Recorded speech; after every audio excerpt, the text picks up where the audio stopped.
உலகெங்கிலும் இருக்கும் குமுதம் பக்தி நேயர்கள் அனைவருக்கும் வணக்கம். நான் உங்கள் ராம்ஜி. மிதுன ராசிக்காரர்கள், நான் அடிக்கடி சொல்லுவேன், கொடிது கொடிது வறுமை கொடிது, அதனினும் கொடிது இளமையில் வறுமை. உலகத்தில் எந்த கஷ்டம் வேணால் வரலாம், வறுமைன்னு ஒரு விஷயம் மட்டும் வரக்கூடாது. இந்த வறுமைன்னு ஒரு விஷயம் வந்துடுச்சுன்னா அதுலேருந்து தப்பிக்கிறதுக்கு செல்வம் வருவதை தவிர வேறு வழி இல்லை. வறுமை பல நினைவுகளை கொண்டு வரும், வறுமை பல டிப்ரெஷன்ஸை உண்டாக்கும், குடும்பத்தில் சண்டைகளை உருவாக்கும். வறுமைன்னு ஒரு விஷயம் இருக்கிற வரைக்கும் மனித வாழ்வில் கஷ்டங்கள் என்பது இருக்கும். நான் அடிக்கடி சொல்லுவேன், நமக்கான போராட்டம் என்பது வறுமைக்கு எதிரான போராட்டமாக தான் இருக்கணும். அப்போ தான் நம்ம வாழ்க்கை நல்லாயிருக்கும். வறுமையை சரி பண்ண என்ன செய்யணும்? தொழில் பண்ணணும், உழைக்கணும், பிஸ்னஸ் பண்ணணும், சம்பாதிக்கணும். அதை பண்ண போகிறீங்க. மிதுன ராசிக்காரர்கள் மே மாதத்தில் பிஸ்னஸ் மேனாக போகிறீர்கள். நீங்கள் சும்மா இல்லை, சூப்பராக சம்பாதிக்க போகிறீங்க. காரணம் என்னவென்றால், ராசியில் உட்கார்ந்துருக்கிறது யார்? த டான், மிஸ்டர் குரு. உலகிலேயே சனி பகவான் நினைச்சா ஒரு தொழிலை உண்டாக்கி தருவார். ராகு பகவான் நினைச்சா உங்களை உயரத்துக்கு கூட்டு போவார், வெளிநாடு கூட்டு போவார். குரு முடிவு செய்து விட்டால் ஒரு உலகத்தையே உருவாக்குவார். குருவால் மட்டும்தான் ஒரு உலகத்தை உருவாக்க முடியும். உலகத்தையே மாற்றிடுவார். ஒரு உலகத்தையே உருவாக்கக்கூடிய வல்லமை குருவுக்கு உண்டு. ஏன்னா அவர் குரு, அவருக்கு எல்லாம் தெரியும். ராசியில் அமர்ந்திருக்கின்ற குரு அவர் வந்துட்டார். 5, 7, 9 பார்க்கிறார். குரு பகவானுடைய பொன்னான பார்வை 5ஆம் இடமாகப்பட்ட யோகஸ்தானத்தை பார்க்கிறார், 7ஆம் இடமாகப்பட்ட கலத்திரஸ்தானத்தை பார்க்கிறார், 9ஆம் இடமாகப்பட்ட பாக்யஸ்தானத்தை பார்க்கிறார். குரு 5, 7, 9 பார்க்கிறார். அப்போ குழந்தை இல்லாதவர்களுக்கெல்லாம் குழந்தை கிடைக்க போகிறது. வெளிநாட்டு வேலைக்கு போகிறீங்க, கல்யாணமாக போகுது, வீட்டில் மங்கள சத்தம், சுபமங்கள சத்தம் கேட்க போகுது. 9ஆம் இடமாகப்பட்ட பாக்யஸ்தானத்தை குரு பகவான் பார்ப்பதால் அதிர்ஷ்டம் பெருகுகிறது. குரு பகவான் பொன்னான பார்வையால் இத்தனை நல்ல விஷயம் நடக்குது. ராசியிலே அமர்ந்திருக்கிறார். சகல விதமான தோஷங்களையும் நிவர்த்தி செய்கிறார். குருவுக்கு மட்டும்தான் அந்த பாவி சக்தி எல்லாம் உண்டு. ஏன்னா அவர் குரு. 10ஆம் இடத்துல சொல்லியிருக்கேன், 10லே ஒரு பாவி இருந்தால் அரசனை போல் யோகம் உண்டு. 10ல் யார் உட்காந்துருக்கார்? சனி பகவான் 10ல் இருக்கார். 10லே சனி வந்தால் பெரும்புகழ் கிடைக்கும். இந்த வருடம் எல்லாருக்கும் நான் சொல்லியிருக்கேன், மீனராசிக்காரர்கள், தனுசு ராசிக்காரர்கள், மிதுன ராசிக்காரர்கள், இந்த வருடம் ரிமார்க்கபிள் இயராக இருக்கும். ஆல்ரெடி ஸ்டார்ட் ஆகிருக்கும். சனியெல்லாம் உங்களுக்கு வேலை செய்ய ஆரம்பிச்சிருப்பார். மிதுன ராசிக்காரர்களுக்கு சனி பகவான் உங்களை உலகறிய பண்ணுவார். நீங்கள் என்ன தொழில் பண்ணாலும் சரி, உங்களை உலகறிய பண்ணுவார், உலக ஃபுல்லாக கொண்டு போவார். இதை நான் நிறைய நாள் சொல்லிட்டு இருக்கேன். மிதுன ராசிக்காரர்கள் உங்கள் தொழிலை பிராண்ட் பண்ண போகிறீங்க. ஆனால் பிராண்டிங் நீங்கள் தான் பண்ணணும். இது நீங்கள் சனி பகவானே எல்லாத்தையும் பண்ணுவார்னு நினைக்கக்கூடாது. ஒரு கால் எடுத்து வைங்க, ஒரு கை நீட்டுங்க, சனி பகவான் பிடிச்சி தூக்கி மேலே விடுவார். அவ்வளோதான். ஆனால் தைரியமாக அந்த காலை நீங்கள் எடுத்து வைக்கணும். அதுதான் முக்கியம். சார், நான் இப்போ திண்ணை மேலே உட்காந்துருக்கேன் சார், எனக்கு யானை வந்து மாலை போடுமான்னு கேட்டால் உலகத்தில் யாருக்கும் யானை வந்து மாலை போடாது. அதெல்லாம் படத்தோடு போச்சு. திண்ணை மேலே உட்காந்துருந்தால் திண்ணை மேலே தான் உட்காந்துருக்கணும். நான் இன்றைக்கி உட்காந்து வேலை செய்வேன், என்னுடைய தொழிலை உலகறிய கொண்டு போவேன்னு நீங்கள் நினச்சிட்டிங்கன்னா உங்களை அடிச்சுக்க ஆள் கிடையாது.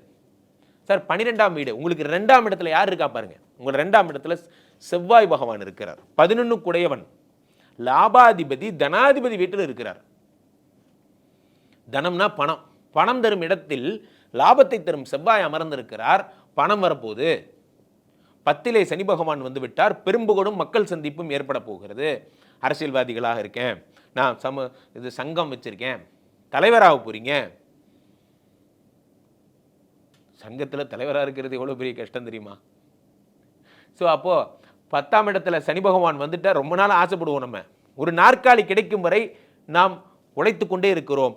அந்த நாற்காலி கிடைத்து விடுகிறது, நாற்காலியை போலவே இறுகி போய் விடுகிறோம். அதுதான் நம்ம பிரச்சனை. ஒரு துறையில் வாழ நினைப்பது என்பது விருப்பம், அந்த துறையையே வாழ வைப்பது என்பது தான் லட்சியம். நான் ஒரு துறையில் இருக்கேன், அந்த துறையையே வாழ வைப்பேன், புதிய விஷயங்கள் பண்ண போகிறேன். உங்களுக்கெல்லாம் ரொம்ப அற்புதமான காலம். 10ஆம் இடத்துல வரக்கூடிய சனி பகவான் உங்களுடைய துறையே அப்படியே டெவலப் பண்ண போகிறார். நீங்கள் ஒரு விஞ்ஞானியாக இருக்கீங்க, அரிய பெரிய பொருள்லாம் கண்டுபிடிக்க போகிறீங்க. நீங்கள் ஒரு ஆசிரியராக இருக்க போகிறீங்க, நல்ல ஆசிரியர் விருது வாங்க போகிறீங்க.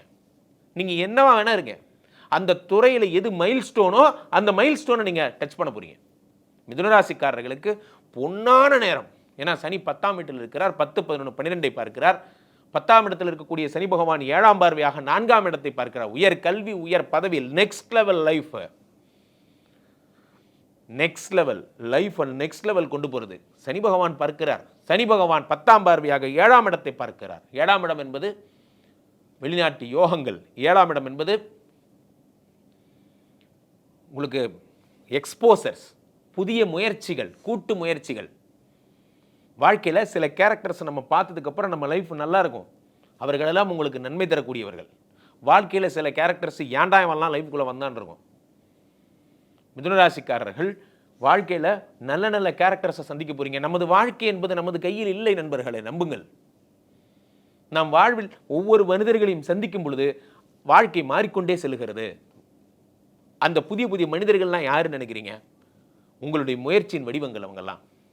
இவர்களெல்லாம் நீங்கள் சந்திக்க சந்திக்க உங்கள் வாழ்க்கை அடுத்த படிநிலை அடைந்து கொண்டு செல்கிறது. உருப்படணுங்கிற எண்ணத்தோடையே நீங்கள் போகும்போது அதே எண்ணத்துடைய மக்களை நீங்கள் சந்திப்பீங்க. கெட்டு போகணும்னு நினச்சி நீங்கள் போகும்போது அதே மாதிரி எண்ணமுடைய மக்களை சந்திப்பீங்க.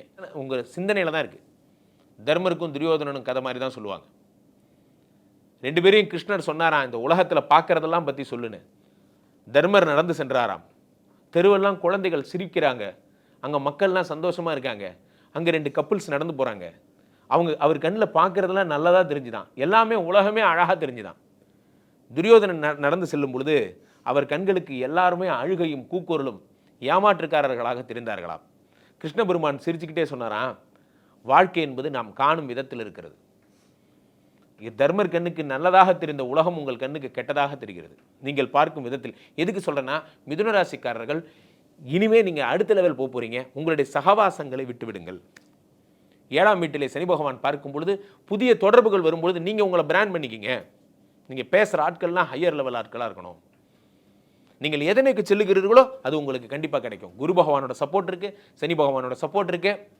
மிதுனராசிக்காரர்களுக்கு 2 அபாயத்தையும் சொல்லிடுறேன். ஒரு விஷயம், 9ல் ராகு வரார்.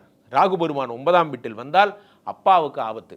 மிதுனராசிக்காரர்கள் அப்பாவுக்கு உடம்பு சரியில்லைன்னா தயவுசெய்து ஓடி போய் அவரை பார்த்துருங்க. அவரை ஹாஸ்பிட்டலில் கூட்டு போய் சேர்த்துருங்க. ஒரு மாஸ்டர் ஹெல்த் செக்அப் பண்ணிவிட்டு ஐ லவ் யூ அப்பா சொல்லிட்டு வந்துருங்க. இல்லை சார் நான் பெரிய பிஸி, நான் மீட்டிங்கில் இருந்தாங்க. நீங்கள் பெரிய ஆளாக இருந்தாலும் சரி, அப்பா தான் ஃபஸ்ட்டு, அதுக்கப்புறம் தான் எல்லாம். நிறைய பேர் இதுதான் விட்டுறீங்க. நான் அவர் அப்பா உடம்பு சரியில்லைன்னு சொல்லும்போது நான் ஃபாரினில் இருந்தேன். நம்ம பண்ணதெல்லாம் போதும், அப்பாவோட ஃபாரின் முக்கியம் இல்லை, அப்பா தான் முக்கியம். அதை மட்டும் பாருங்கள். ராசியில் குரு பகவான் இருக்கிறார். யாருக்காவது தீர்த்தவாரி பழக்கம் இருந்ததுன்னா தயவுசெய்து கீழே போட்டு உடச்சிருங்க. லிவருக்கு ஆபத்து வரும். குரு பகவான் லிவருக்குடைய இன்சார்ஜ், உடம்புலேயே உட்காந்துருக்கார். தப்பு பண்ணிங்கன்னா குருவுக்கு பிடிக்காது. நம்ம மிதுனராசிக்காரர்கள் என்ன பண்ணணும், மே மாதத்தில் உங்களுடைய புதிய தொழிலுக்கான இன்வெஸ்ட்மெண்ட் பண்ணுங்கள். தொழில் சூப்பராக வரும். மீண்டும் ஒரு நல்ல பதிவில் சந்திப்போம். நன்றி, வணக்கம்.